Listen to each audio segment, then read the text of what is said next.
Yes. Welcome back, my all dear students.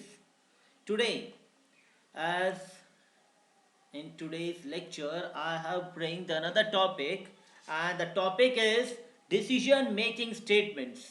Yes, my dear student, decision making statement एक ऐसा topic है जो किसी भी प्रोग्रामिंग लैंग्वेज में, चाहे वो सी में बनाओ करो, चाहे सी प्लस एस करो, चाहे जावा करो, चाहे पीएचपी करो, चाहे डॉट नेट में कोई प्रोग्रामिंग करो, चाहे सी शार्प करो, चाहे पाइथन करो, कोई भी प्रोग्रामिंग लैंग्वेज करो, ऑब्जेक्ट ओरिएंटेड प्रोग्रामिंग लैंग्वेज, किसी भी प्रोग्रामिंग लैंग्वेज, चाहे प्योर ऑब्जेक्ट ओरिएंटेड हो, चाहे ऑब्जेक्ट ओरिएंटेड प्रोग्रामिंग लैंग्वेज हो, सब में डिसीजन मेकिंग स्टेटमेंट्स का यूज होता है। आज जो आपको मैं टॉपिक पढ़ाने वाला हूं, that is a decision making statement, and that decision making statement is a common topic for all the programming language, but हम आज बात करने वाले हैं प्योर पाइथन की। ये डिसीजन मेकिंग, जैसे नाम ही खुद कहता है, डिसीजन मेकिंग मतलब निर्णय लेने वाले। और जहां प्रोग्रामिंग होती है वहां आपको डिसीजन लेना पड़ेगा कि किस स्टेटमेंट से क्या होगा और इस स्टेटमेंट से क्या होगा। That is a pure decision making statement. आज हम डिसीजन मेकिंग की बात करने वाले, पहला इफ स्टेटमेंट के बारे में बात करेंगे, दूसरी बात करेंगे हम इफ एल्स स्टेटमेंट के बारे में बात करेंगे, एक इफ एल्स लेटर के बारे में बात करेंगे, नेस्टेड इफ स्टेटमेंट के बारे में बात करेंगे। तो हमारे सामने इफ डिसीजन मेकिंग स्टेटमेंट के कई सारे स्टेटमेंट सामने हैं। यहाँ पे हम उन सब के बारे में एक एक करके बात करने वाले हैं। सो ये तो हो गई बात हमारी डिसीजन मेकिंग स्टेटमेंट की। अब मैं आपको बता दूं कि डिसीजन मेकिंग स्टेटमेंट का एक छोटा सा एग्जांपल लेते हैं हम यहाँ पे। छोटा एग्जाम्पल किस तरह में ले लें, बेसिकली होता यह है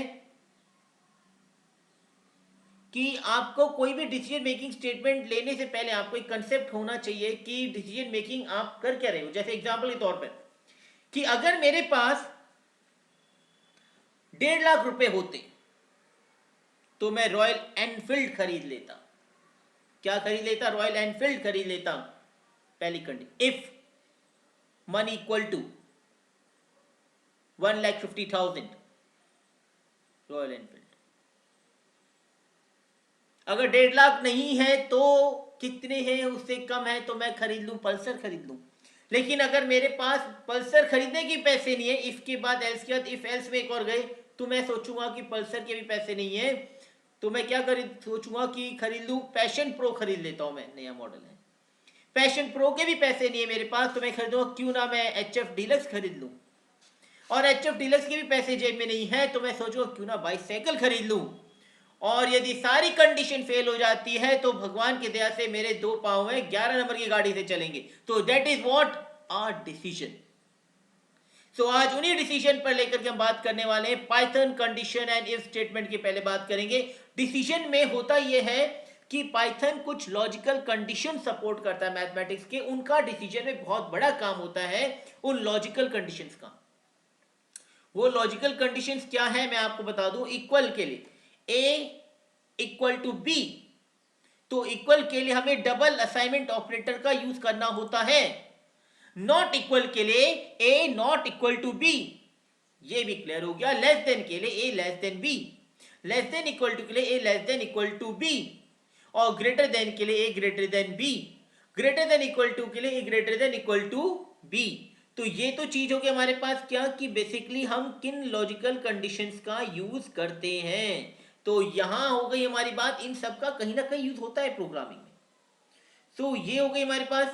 अब मैं बात करने वाला हूं कि बेसिकली सबसे पहले स्टेटमेंट के बारे में बात करेंगे। पाइथन का इफ एल्स स्टेटमेंट, ये सारी चीज क्या है। तो decision making is one of the most important aspect of almost all the programming language. सभी प्रोग्रामिंग लैंग्वेज का सबसे बड़ा महत्वपूर्ण बिंदु होता है निर्णय लेना। जैसा कि नाम बता रहा है, डिसीजन मेकिंग हमें यह बताता है कि हमारे particular block of code run होने के बाद क्या दिखाने वाला है, या रन होगा या नहीं होगा, अगर होगा तो ये होगा, नहीं होगा तो ये होगा। एक तरह से कंडीशन चेक करने का डिसीजन मेकिंग सबसे बड़ा बैकबोन माना जाता है प्रोग्रामिंग लैंग्वेज में। अगर हम पाइथन की बात करें तो डिसीजन मेकिंग परफॉर्म करने के लिए 3 बेसिक स्टेटमेंट है, और वो 3 स्टेटमेंट क्या है? सबसे पहले है हमारे पास इफ स्टेटमेंट। इफ स्टेटमेंट क्या कहता है? The if statement is used to test a specific condition. एक स्पेसिफिक कंडीशन को टेस्ट, अगर वो कंडीशन सही है आपकी तो उसके अंदर जो लिखा हुआ ब्लॉक ऑफ कोड है वो रन हो जाएगा। इफ एल्स स्टेटमेंट कहता है सेम उसी की तरह है, लेकिन ये कहता है कि अगर आपका इफ स्टेटमेंट सही नहीं है तो क्या होगा? इफ स्टेटमेंट सही नहीं है तो उसका दूसरे हम चलेंगे चेहरे पे जो है फॉल्स की कंडीशन। अब मैं डिटेल में बात करने वाला हूं, फॉल्स कंडीशन वो चेक होगा और वो प्रिंट होगा। नेस्टेड इफ कंडीशन कहता है अगर ये हुआ तो ठीक है, अगर ये नहीं हुआ तो ये होगा, ये नहीं हुआ तो ये होगा, ये नहीं हुआ तो ये होगा। आपके पास कई सारी चॉइसेस हैं।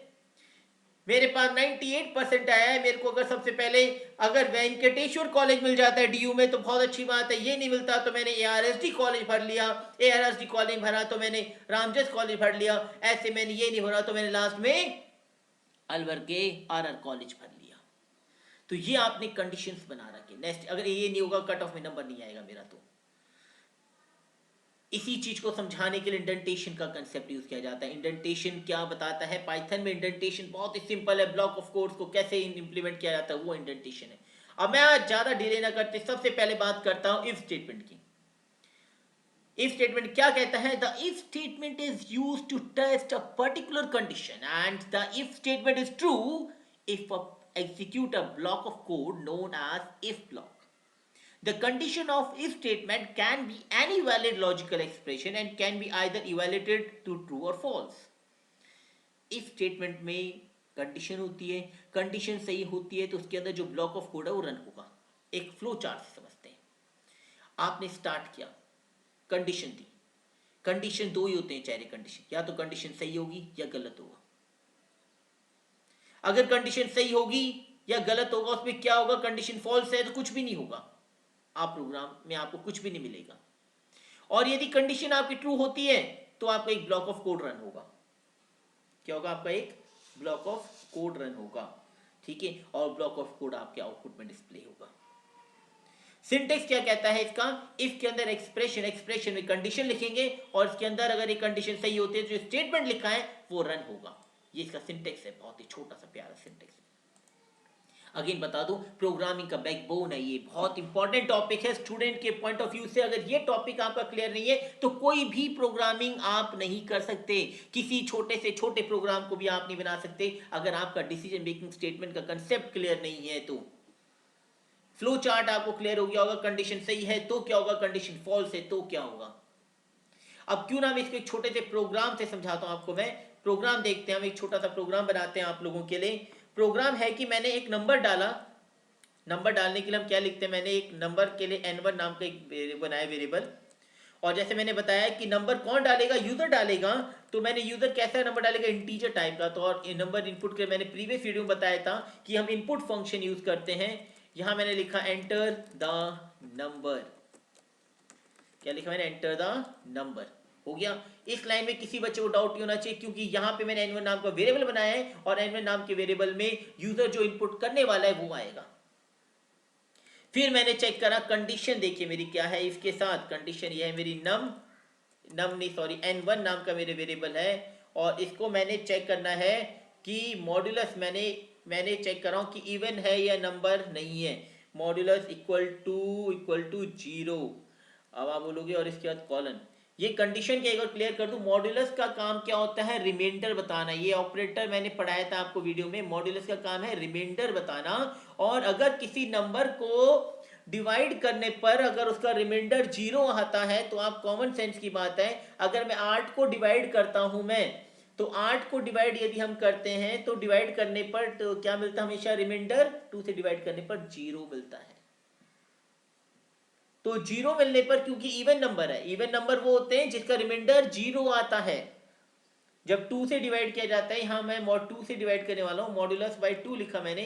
तो 2 से जब मैं डिवाइड करूंगा इस नंबर, किसी भी n1 में जो भी नंबर आप इनपुट दोगे, अगर उस नंबर को 2 से डिवाइड करने पर ये रिमाइंडर का सिंबल है, रिमाइंडर यदि 0 आता है तो ये बताता है कि नंबर कैसा है आपका, नंबर कैसा है आपका? प्रिंट नंबर है आपका, द नंबर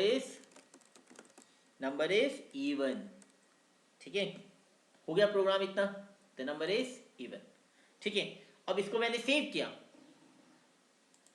सेव करने का इसका आउटपुट देखते हैं। आउटपुट में मुझसे पूछता है नंबर बताओ। मैंने नंबर लिखा थोड़ी देर के लिए 14।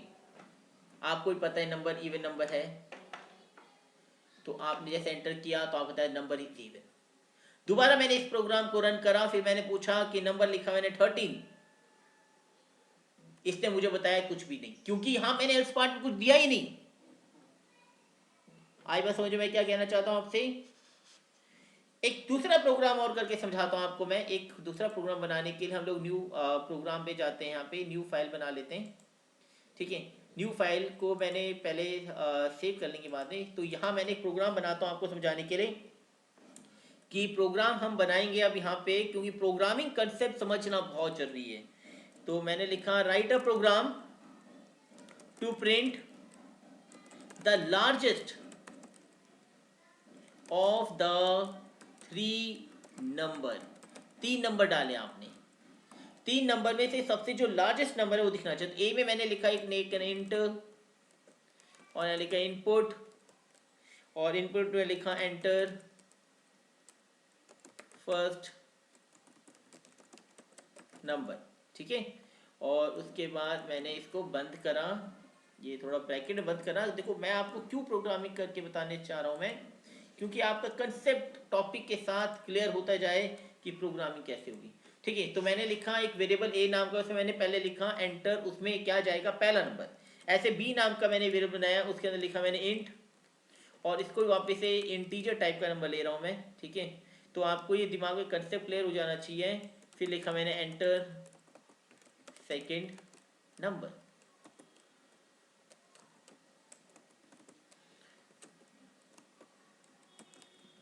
ये भी पार्ट हो गया आपका। अब आइए सी में, यहां भी लिखा मैंने इंट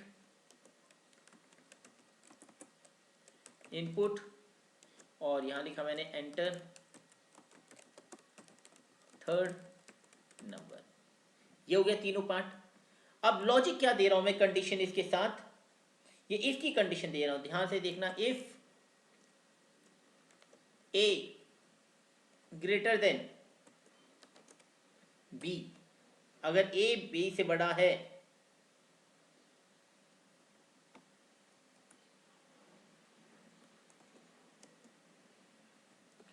और साथ में एंड, और लिखा मैंने एंड ए ग्रेटर देन सी भी है। अगर ए बी से भी बड़ा है और सी से भी बड़ा है तो क्या प्रिंट होना चाहिए,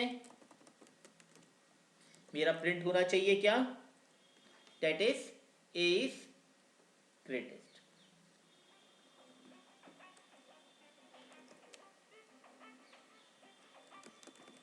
ए लार्जेस्ट है।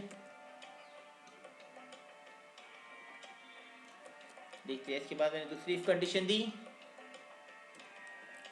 बी को ग्रेटर देन ए कह दिया एंड बी को ग्रेटर देन सी भी कह दिया। तो इसके बाद मैंने दे दिया यहाँ पे, फिर लिख दिया मैंने आपसे प्रिंट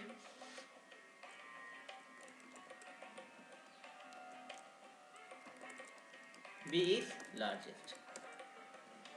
ठीक है, फिर लिखा मैंने again if C greater than A and C greater than B. मेरी बात समझ आ रही क्या कहना चाहता हूं मैं, प्रिंट सी इज,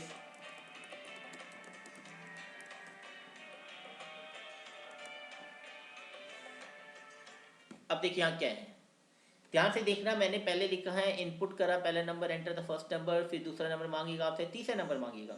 अगर पहला नंबर आपका ए से भी बड़ा है, ए जो पहला नंबर आपका ए बी से बड़ा है और सी से बड़ा है, तो ए को हम सबसे बड़ा नंबर बना देंगे। दूसरी अगर ये कंडीशन ही, तो चेक करेगा कि बी से बड़ा है, बी सबसे बड़ा है दोनों से, तो बी को लार्जेस्ट बना देंगे, सी सबसे, सी को लार्जेस्ट बना देंगे। सेव करा हमने इसको, सेव करके मैंने इसको नाम दे दिया लार्जेस्ट का, और मैंने इसको फिर रन करा। रन करने के बाद मुझे पूछा, इसने पहला नंबर मैंने दिया यहाँ पे 452, दूसरा नंबर दे दिया 200, और तीसरा नंबर दे दिया मैंने 100। 3 नंबर दे दिया, आपके सामने दिख रहा है। तो यहाँ क्या आना चाहिए आपके सामने, ए इज लार्जेस्ट आ गया। ए इज लार्जेस्ट। ध्यान से देखना आउटपुट क्या आ रहा है, पहला नंबर ये दिया मैंने, दूसरा नंबर ये दिया और तीसरा नंबर ये दिया और यहाँ पे ए लार्जेस्ट। थोड़ा सा और आपको एक और प्रोग्राम दोबारा रन करके देखते हैं, दोबारा रन करके देखते हैं। तो हमसे ये कहता है मैंने पहला नंबर दिया यहाँ पे 200, दूसरा नंबर दिया मैंने यहाँ पे 100 और तीसरा नंबर दिया मैंने यहाँ पे 5। तो आपका इसके अंदर क्या आना चाहिए, लार्जेस्ट क्या आएगा 200, ए इज लार्जेस्ट। दोबारा आपको रन करना है तो दोबारा रन कर देते हैं। तो ये मेरा कंसेप्ट कुल मिलाकर के समझाने का ये है। यहाँ पे आपने दोबारा रन किया एक प्रोग्राम को, इसी को पहले में लिखा आपने 2, दूसरे नंबर में लिखा आपने 5 और तीसरे नंबर में लिखा आपने 8। तो आपके पास क्या आना चाहिए, डेट इज सी लार्जेस्ट आना चाहिए। ठीक है, तो यहाँ जो पार्ट था आपके पास ये रन हो गया। अब हम चलते हैं वापस से, पहला हमारा पार्ट हो गया इफ वाला कंडीशन, कोई डाउट नहीं है किसी को। ठीक है, इफ वाली कंडीशन अगर आपकी हो गई है तो अब हम चलते हैं दूसरी वाली कंडीशन में, डेट इज जो हमारे पास है इफ एल्स वाले कंडीशन में चलते हैं। इफ एल्स कंडीशन में देखते हैं दोबारा से, ये वाला स्टेप प्रोग्राम हो गया कंसेप्ट हमारा। आप देखते हैं इफ एल्स की, इफ एल्स क्या कहता है आपसे, the if else statement provide a else block combined with the if statement which is executed in the false case of the condition। ये बात क्लियर हो गई।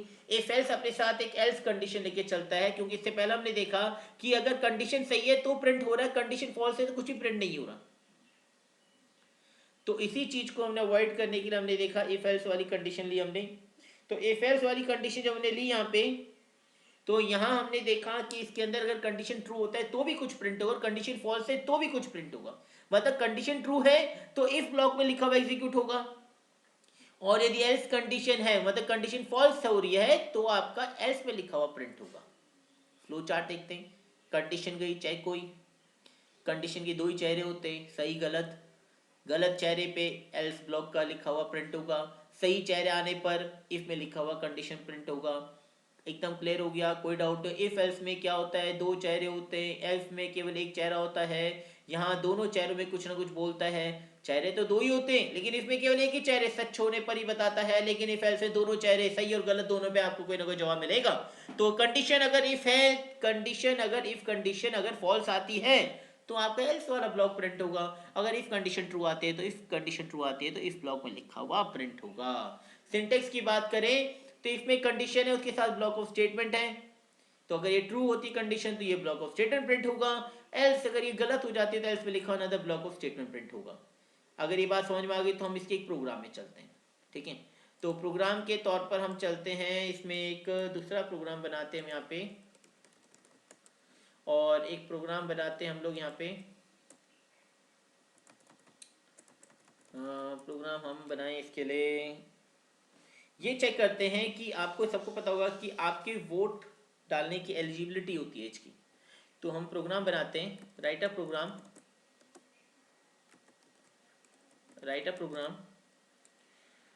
To check whether a person is eligible to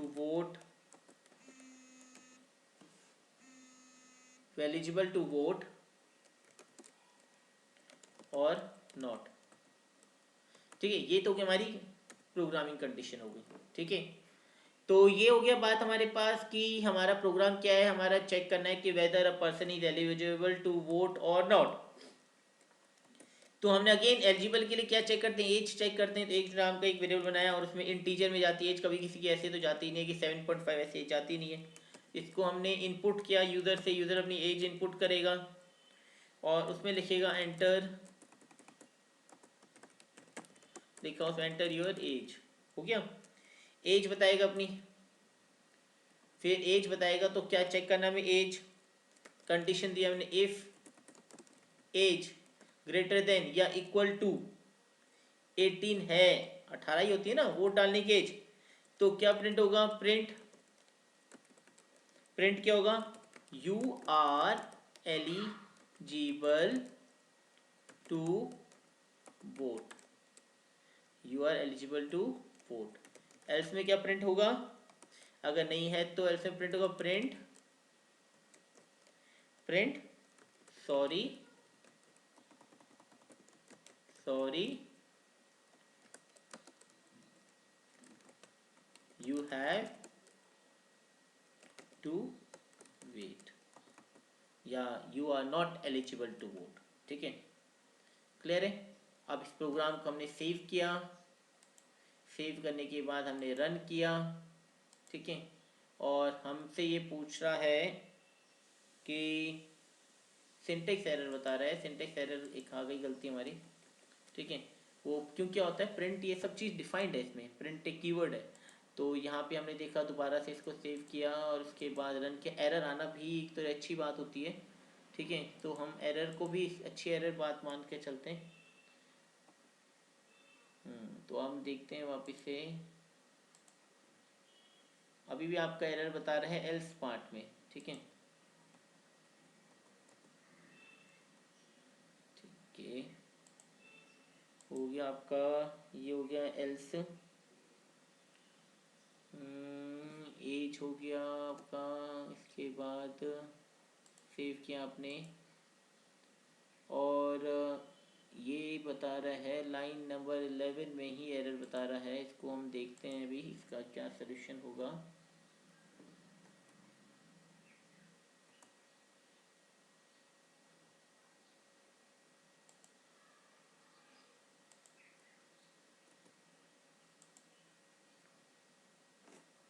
line number 11 में ही error है। इसका error का solution है हमारे पास, इसका भी देखते हैं, इसका सलूशन देखते हैं।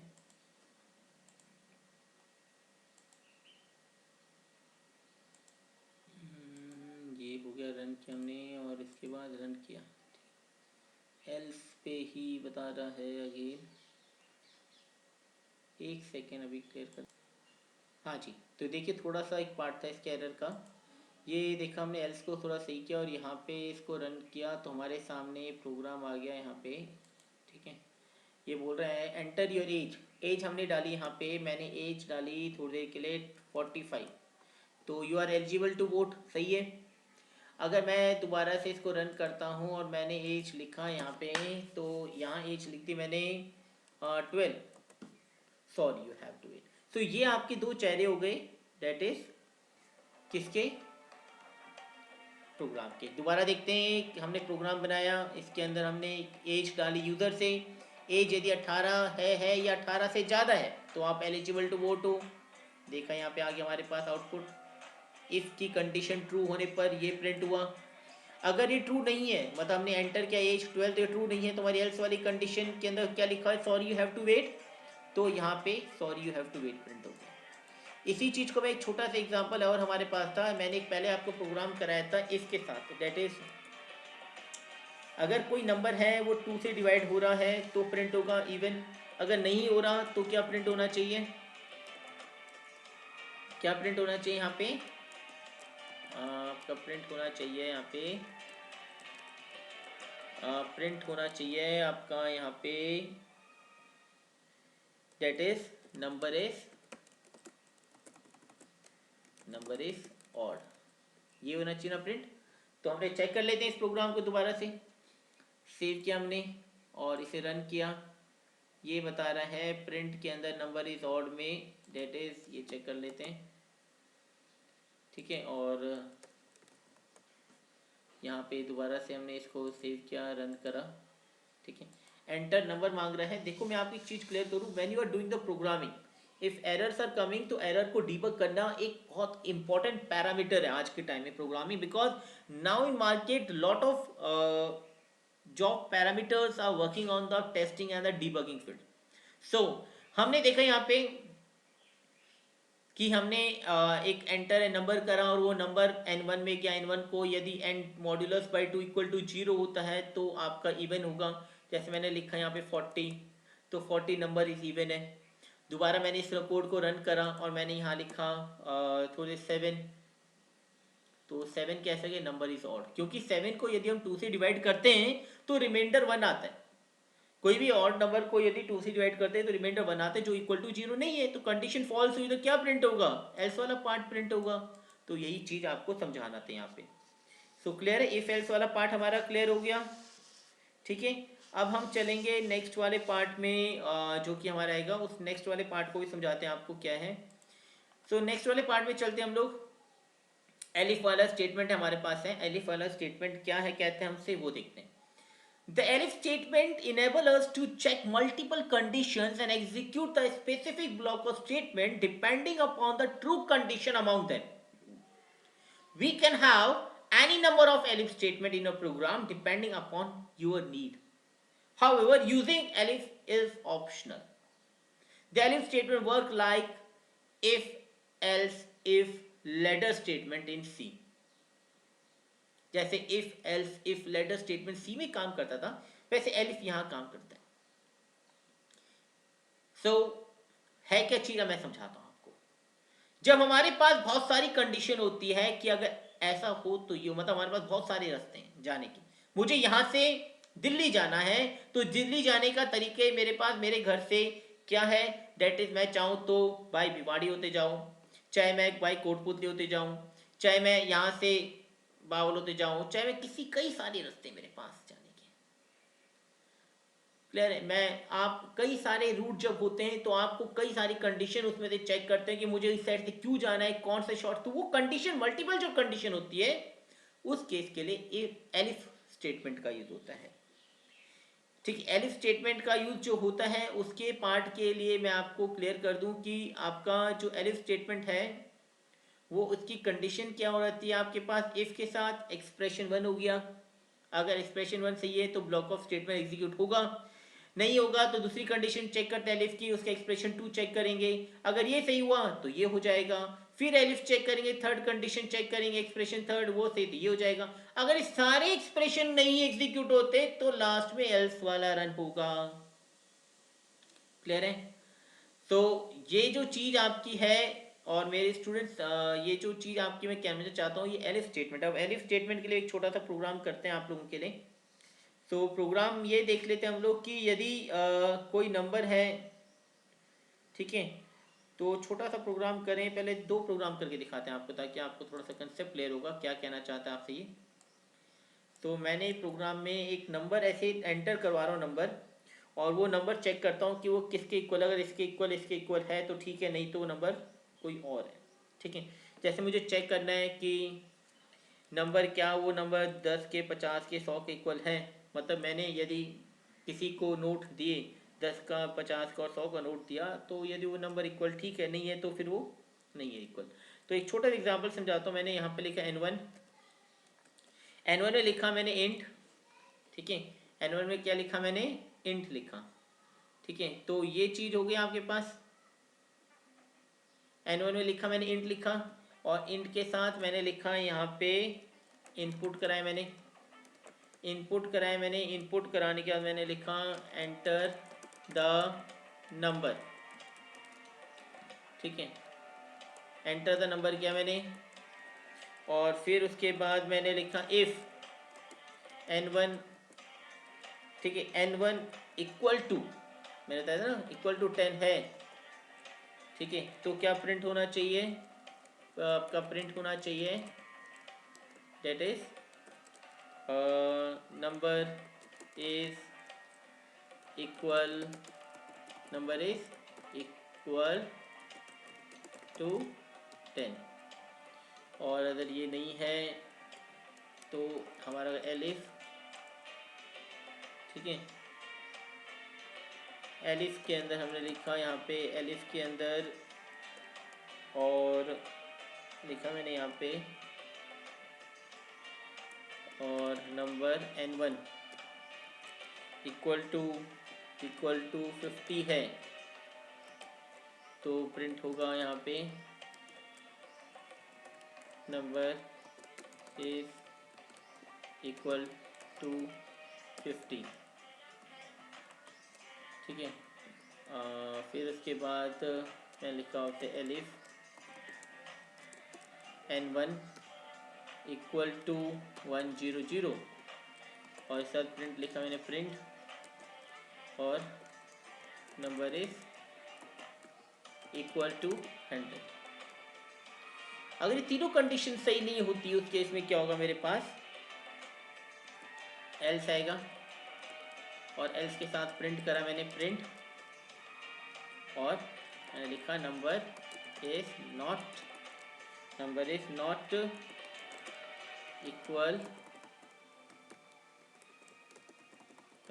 Equal to 10, 50 and 100। ठीक है, ओके। सो फाइन, ये हो गया हमारा प्रोग्राम है। इसको रन देखते हैं पहले कोई एरर तो नहीं है, that is the main part. कोई एरर नहीं, हम इस प्रोग्राम को रन किया हमने और मैंने नंबर लिखा यहाँ पे 50। तो नंबर इज इक्वल टू 50। कौन सी कंडीशन चेक करी इसने? Second condition. ठीक है, दूसरा मैंने इसको वापस से रन किया यहाँ पे, दूसरा मैंने वापस इसको रन करके चेक करा यहाँ पे, तो देखा मैंने कि अगेन रन करके देखते हैं और मैंने बोला नंबर यहाँ पे है मेरा कि 100, तो नंबर इज इक्वल टू 100। ठीक है, दोबारा मैं इसको रन करके दिखाता हूँ आपको। फिर मैंने इसको रन करा, फिर मैंने लिखा नंबर मेरा है 500। So number is not equal to 10, 50 and 100। अब देखिए कंडीशन समझना बहुत ध्यान से। आपने N1 नंबर कोई भी एंटर किया होगा, आपकी पहली कंडीशन चेक कोई क्या है, कोई नंबर इक्वल टू 10 है, अगर नहीं है तो ठीक है। मैंने नंबर 50 दिया था तो दूसरी कंडीशन चेक और यहीं पे प्रोग्राम मेरा रुक गया और यहीं मुझे प्रिंट कर दे नंबर इज इक्वल टू 50। आगे बढ़ने की जरूरत ही नहीं है। फिर मैंने दोबारा प्रोग्राम के 100 दिया तो पहला कंडीशन फॉल्स हो गया, दूसरा फॉल्स हो गया, तीसरा सही हुआ और यही प्रोग्राम आगे बढ़ा ही नहीं और ये मेरा 100 को print number is equal to 100 कर दिया। Last time number is equal to 500 किया तो यहाँ पे मेरा 500 नाम का कोई नंबर ही नहीं है, तो मेरा एल्स वाला पार्ट रन हो गया यहाँ पे। ठीक है, तो that is what elif statement. Last एक प्रोग्राम मैं आपको करके दिखा देता हूँ इसका, कि एलिफ का एक अच्छा सा प्रोग्राम कर लेते हैं और प्रोग्राम चेक करते हैं बच्चों की परसेंटेज का। ठीक है, कि ये चेक करते हैं कि वेदर द परसेंटेज के हिसाब से ग्रेड मिलता है। तो हम चेक करते हैं कि बच्चे के मार्क्स कितने हैं। यदि मार्क्स के हिसाब से ग्रेड मिलता है ना आप लोगों को, तो हम मार्क्स ग्रेड का बनाते हैं प्रोग्राम। यदि इंटीजर दिया मैंने इनपुट और इनपुट दिया मैंने आपका एंटर, इस प्रोग्राम को ध्यान से समझना, एंटर द मार्क्स, और उसके बाद मैंने इसको लिख दिया। ये वाली फर्स्ट लाइन क्लियर होगी, कोई डाउट नहीं होगा। इफ मार्क्स कंडीशन देते क्या है, पहली कंडीशन हमारी ग्रेटर देन 85 है, greater than 85, greater than 85 and marks less than equal to, less than equal to कर लेते हैं, इक्वल टू 100 है। ठीक है, लेस देन इक्वल टू आपके 100 है। ठीक है, तो उस केस में आपका क्या प्रिंट होगा, एक सेकेंड। अगर आपकी मार्क्स 85 से ज़्यादा हैं और 100 से कम है तो आपका प्रिंट होना चाहिए, प्रिंट कर देते हैं हम इसके अंदर, हम प्रिंट करेंगे कांग्रेट्स। ठीक है, कांग्रेट्स यू स्कोर ए। ठीक है, you score grade A. Okay, हो गया। ऐसे हमने दूसरा पार्ट देखा यहाँ पे, इसको कॉपी कर लेते, इतना बड़े लेवल प्रोग्राम नहीं बनाएंगे। ठीक है, फिर यहाँ लिखा मैंने क्यों कंडीशन नेक्स्ट है मेरी, एलिफ लिखा और एलिफ के साथ कंडीशन मैंने लिखी यहाँ पे। अब मेरी परसेंटेज क्या है, 60 से ज़्यादा होनी चाहिए और कितने से कम होनी चाहिए, 85 कंडीशन दी थी ना, 85। जिसकी परसेंटेज 60 से ज़्यादा और 85 के, तो उसका ग्रेड क्या मिलना चाहिए, बी मिलना चाहिए। ठीक है, क्या मिलना चाहिए, ग्रेड बी मिलना चाहिए। ऐसे हमने इसको कॉपी करा, फिर यहाँ लिखा आपके सामने, देखो आपके सामने सारा प्रैक्टिकल पार्ट में करके बता रहा हूँ आपको मैं। अगर आपकी परसेंटेज दैट इज 30 से ज़्यादा है, ठीक है, 30 से ज़्यादा है, नहीं 30 नहीं, अभी तो हम कंडीशन किसके 40 वाली कंडीशन लेते हैं। 40 से ज़्यादा और 60 से 60 की कंडीशन ले लेते हैं। तो 40 और 60 की कंडीशन में आपका यहाँ तो हम दे देते हैं बी प्लस ग्रेड दे देते हैं आपको, ठीक है, ठीक है, बी प्लस ग्रेड दे देते हैं आपको। और यहाँ दे देते हैं आपको, हम दे देते हैं थोड़ी देर के लिए बी ग्रेड मान लेते हैं, ठीक है। यदि परसेंटेज मार्क्स आपके 40 से ज़्यादा और 60 के इक्वल या 60 से कम है, ऐसे हम नेक्स्ट कंडीशन ले लेते हैं, ठीक है। नेक्स्ट कंडीशन ले लिया हमने यहाँ पे, और ये देखते हैं हमने कंडीशन लिया हमने, यदि 30 का ले लेते हैं, 30 से ज़्यादा और 40 के बीच में है, तो उस केस के अंदर क्या प्रिंट होगा, सी ग्रेड। अब सी में थोड़ा सा कांग्रेस हटा देते हैं, अच्छा नहीं लग रहा ना, कांग्रेस यू स्कोर सही है, ठीक है। बी में भी हटा देते हैं, बी में भी अच्छा नहीं लग रहा क्योंकि बी में भी कोई खुशखबरी की बात नहीं है, ठीक है। अब आ जाते हैं हम लास्ट कंडीशन में, अगर बच्चे को इसमें से कुछ भी नहीं है तो वो है गया एल्स में, क्या आ गया सबसे लास्ट, अगर ये कोई परसेंटेज नहीं है तो भैया क्या हो आप, अब उसका तो एक इलाज है, सॉरी यू आर फेल, ठीक है। तो एक बार दोबारा से चेक कर लेते हैं प्रोग्राम में हमने, और इससे पहले स्क्रीन में देखने पहले क्लियर कर देते हैं स्क्रीन को, ठीक है। और यहाँ हमने देखा इनपुट करा मार्क्स को, मार्क्स 85 से ज़्यादा और 100 से कम है, तो congrats you score A grade हो गया। 60 से ज़्यादा और 85 के बीच में है तो बी प्लस आ गया।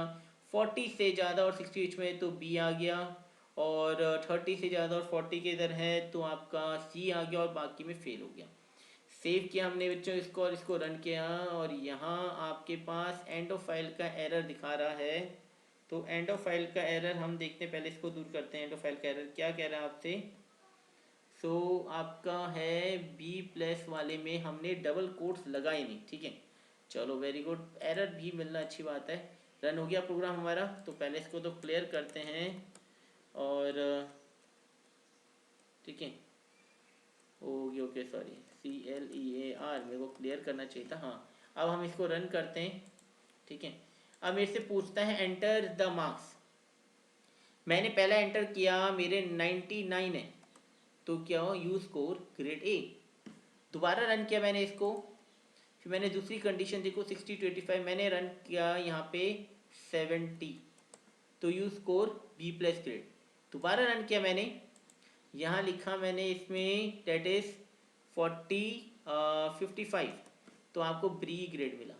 फिर दोबारा रन किया मैंने, और यहाँ मैंने इसको डाला डेट इज 39, ये आ गया सी ग्रेड। नेक्स्ट दोबारा रन किया मैंने, और यहाँ लिखा मैंने 28। अब देखिए मैंने सारी कंडीशन दिखा दी आपको, यहाँ पे सारी कंडीशन क्या है आपके सामने क्लियर हो गया होगा आपको, कि पहला आपके सामने एंटर करा बच्चे ने मार्क्स अपने, और मार्क्स एंटर करे 99, तो पहली कंडीशन ही आपकी फुलफिल हो गई, और लिखा गया congrats you score grade A. दूसरी कंडीशन में 70 के तो congrats score grade B plus, और तीसरी condition you score grade B, और फोर्थ में यू स्कोर ग्रेड सी।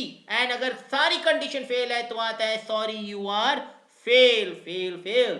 सो ये हमारी लास्ट प्रोग्राम था, that is if elif, that is हमारी कंडीशन पे, और ये हमने एलिफ स्टेटमेंट का प्रोग्राम आपको दिखा दिया माय डियर स्टूडेंट। और इसी से जो हमारा पार्ट है आज का, जो पार्ट है हमारा डिसीजन मेकिंग स्टेटमेंट का, मैंने आपको तीनों पार्ट, चारों पार्ट की कंडीशन बता दी कि किस तरीके से हमारे प्रोग्राम रन होते हैं। अगर आपको किसी बच्चे को कोई प्रॉब्लम हो तो please you are invited to comment on my channel, और इससे रिलेटेड जितनी बेस्ट हो प्रैक्टिस कीजिए, because this is a backbone for any programming related with object oriented. So good luck, have a nice day, thank you.